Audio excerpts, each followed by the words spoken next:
sambung lagi tajuk faktor dan gandaan.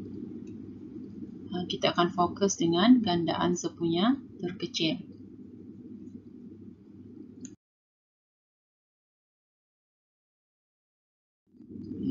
Gandaan sepunya terkecil atau GSTK boleh ditentukan dengan kaedah. Ada 3 kaedah. Yang pertama, menyenarai gandaan sepunya. Yang kedua, pembahagian berulang. Yang ketiga ialah pemfaktoran berdana. Okey, kaedah yang pertama, menyenaraikan gandaan sepunya. Kita ambil contoh daripada muka surat 40 buku teks, contoh 11. Okey, boleh rujuk dalam buku teks, contoh 11. Okay, soalan A, tentukan gandaan sepunya terkecil bagi 2 dan 3. Okey, menggunakan kaedah ni, penyelesaian dia ialah pertama sekali senaraikan semua gandaan bagi 2. Kemudian senaraikan gandaan bagi 3. Apa itu gandaan? Macam sifir. Macam kita baca sifir, 2. 2 darab 1, 2. 2 darab 2, 4. 2 darab 3, 6. 2 darab 4, 8 dan seterusnya. Samalah dengan gandaan 3. Macam kita senaraikan sifir 3, 3, 6, 9, 12 dan seterusnya. Tapi tidak perlu banyak sebab gandaan sepunya terkecil, kita mau gandaan sepunya yang pertama itu. So, itulah nilai yang paling kecil. Selepas ini akan ada lagi 10, 12. 12 dengan 12 sama kan? Tapi itu bukanlah yang paling kecil. Kita mau yang paling kecil. Jadi tidak perlu panjang.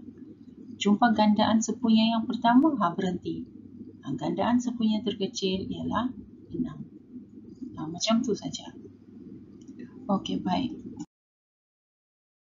Seterusnya kita tengok kaedah yang kedua iaitu pembahagian berulang. Ini cikgu sudah ajarkan dalam subtopik faktor sebelum tu, faktor sepunya terbesar. Kita gunakan kaedah pembahagian berulang, tapi dalam GSTK pembahagian berulang tu ada berbeza sedikit. Kalau faktor, dia mesti nombor yang berada di tepi sini mesti boleh membahagikan ke semua sekali nombor yang ada di dalam petak. Tapi dalam GSTK tidak perlu. Okey, tidak perlu. Tidak semestinya boleh membahagikan semua. Kalau dapat bahagi salah satu dalam petak ini pun boleh. Dan kita akan bahagikan sehinggalah baki di hujung sekali 1, 1, 1. Kalau dalam FSTB, kalau nombor dalam petak itu tidak boleh dibahagikan oleh satu nombor yang sama, kita tidak boleh teruskan sudah, kena berhenti. Tapi kalau GSTK mesti teruskan sehinggalah penamat dia itu wajib 1, 1, 1. Okey? Okey, kita ambil contoh yang ini. Tentukan gandaan sepunya terkecil bagi 3, 6 dan 9. Jadi yang pertama sekali kita letakkan 3, 6, 9 dalam petak ini. Kemudian kita cari satu nombor yang boleh membahagikan nombor di dalam petak ini. Kalau cikgu-cikgu lebih suka mula dengan nombor yang lebih kecil, 2. Tapi kalau mula dengan 3 pun tidak masalah. 1 boleh, 1 tak perlu. So, kalau kita bahagi 1 sampai bila-bila pun dia tetap tidak akan berkurang. Itu juga nombor dia. Jadi kita akan mula paling kecil ialah 2. Okay, kalau kita tengok contoh ni dia gunakan 3 sebagai nombor pertama. Urutan itu tidak penting. Okay. 2 dulukah, 3 dulukah, tidak penting. Tapi kalau cikgu lebih suka mula dengan yang kecil, baru kita tulis secara berturutan supaya tiada nombor yang tertinggal. Okey, 3 bahagi 3, 1. 6 bahagi 3, 2. 9 bahagi 3, 3. Okey. Mana yang sudah jadi 1, kita cuma perlu salin saja. Salin copy paste turun ke bawah. Okey, sekarang ni 1, 2, 3. Apa yang boleh membahagikan 2 dan 3? Membahagikan 2 ataupun 3. Okey, diambil 2 dulu. Okey, 3 tu tidak boleh bahagi 2 kan? Tidak apa, turunkan saja. Yang tidak boleh dibahagi, turunkan sahaja.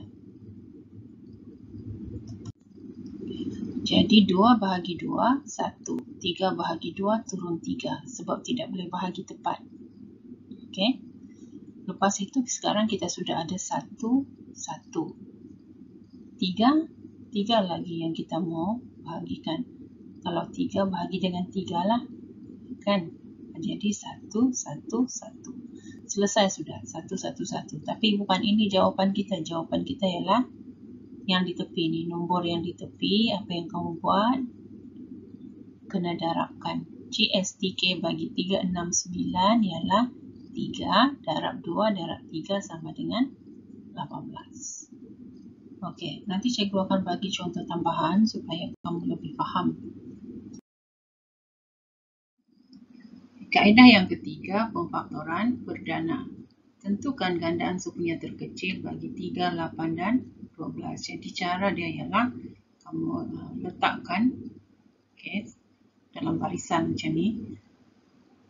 Cari nombor yang hasil darabnya boleh menghasilkan 3.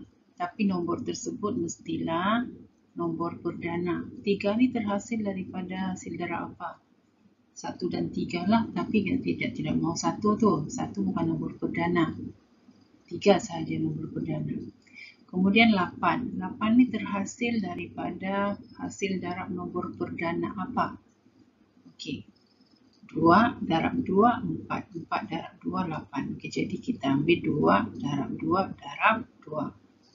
Kemudian 12. 12 terhasil daripada 2 darab 2, 4. 4 darab 3, 12. Semua ni nombor perdana kan? Okey. Jadi lepas kamu sudah senaraikan dia punya faktor-faktor perdana, kamu tengok sebaris macam ni. Okey.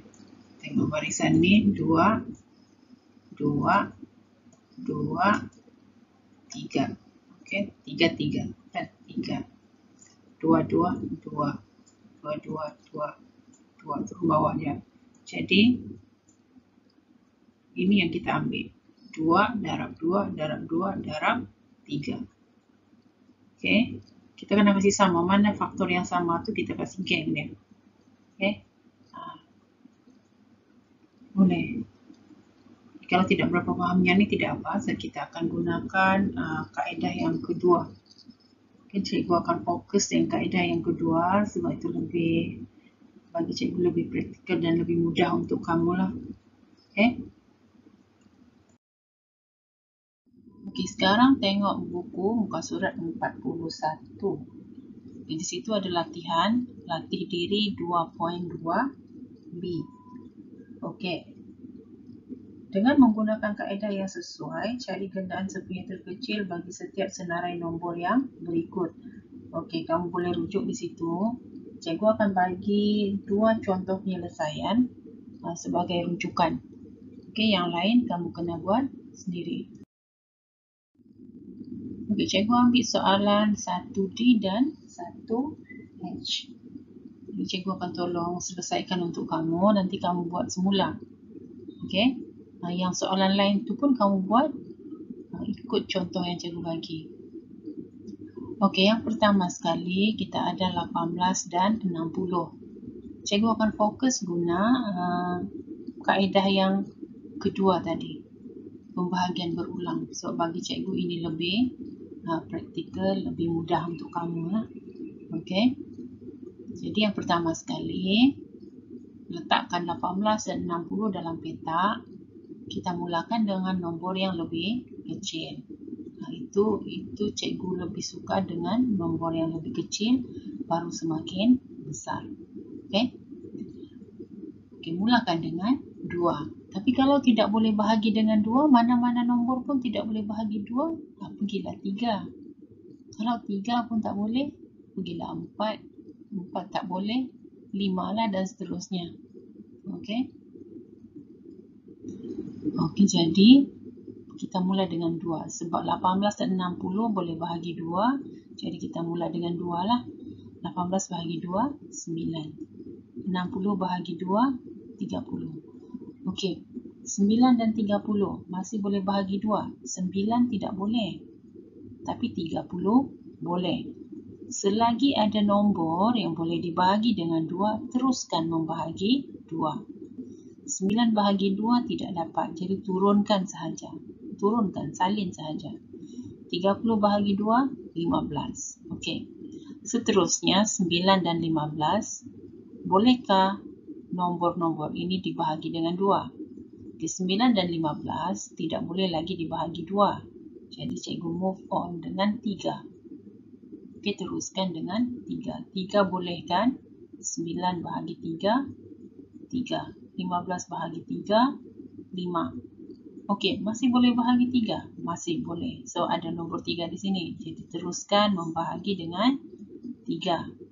3 bahagi 3, 1. 5 bahagi 3, tidak dapat. Jadi, salin sahaja. Copy paste turun di bawah. Sekarang tinggal 1, 5.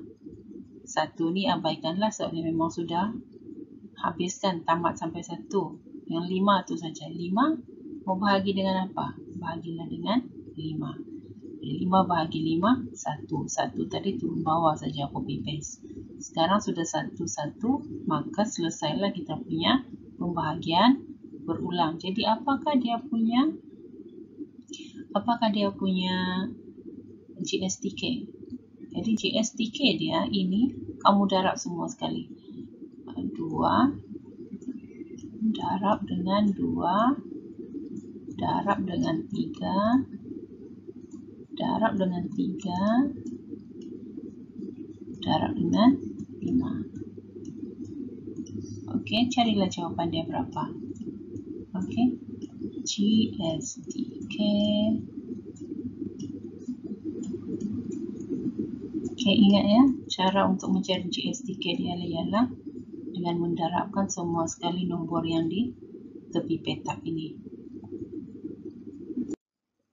Okey, samalah dengan soalan 1H. Cuma bezanya sekarang 1H ini, 1H dia punya nombor ada 3 kan? Jadi 4, 15, 60. Masukkan dalam petak. Bahagi dengan 2. Okey. Cikgu mula lagi dengan 2. So ada 4, 60 ni boleh bahagi 2 kan? Jadi 4 bahagi 2, 2. 15 bahagi 2 tidak dapat, turun copy paste bawah. 60 bahagi 2, 30. Okey, masih boleh bahagi 2? Masih boleh. 2 dan 30 masih boleh bahagi 2. Jadi 2 bahagi 2, 1. 15 bahagi 2, tidak dapat, turun bawah. 30 bahagi 2, 15. Okey, sekarang 1, 15, 15. Boleh bahagi 2? Tidak dapat. Selepas 2 nombor apa? 3. 3 boleh bahagi? Boleh. 1 ni turun bawah saja. 15 bahagi 3, 5. 15 bahagi 3, 5. Sekarang 155 boleh bahagi 3? Tidak dapat. Jadi kita teruskan dengan 5. 1 turun bawah. 5 bahagi 5, 1. 5 bahagi 5, 1. Okey, selesai kan? Kita sudah selesai sampai ke hujung 1, 1, 1, berhenti. Lepas itu apa yang kita buat? Kita ambil semua nombor ini dan kita darabkan macam cikgu buat dalam soalan D. 2 darab 2 darab 3 darab 5. Lepas tu dapatkanlah dia punya nilai. Okey, boleh. Jadi gunakan kaedah ni untuk semua soalan yang lain. A sampai H ya. Semua sekali. Jadi kamu cuba sendiri, kalau tidak faham boleh tanya cikgu. Jadi sekian saja untuk hari ini. Selamat belajar, selamat menjawab. Sehingga bertemu lagi dalam kelas yang seterusnya.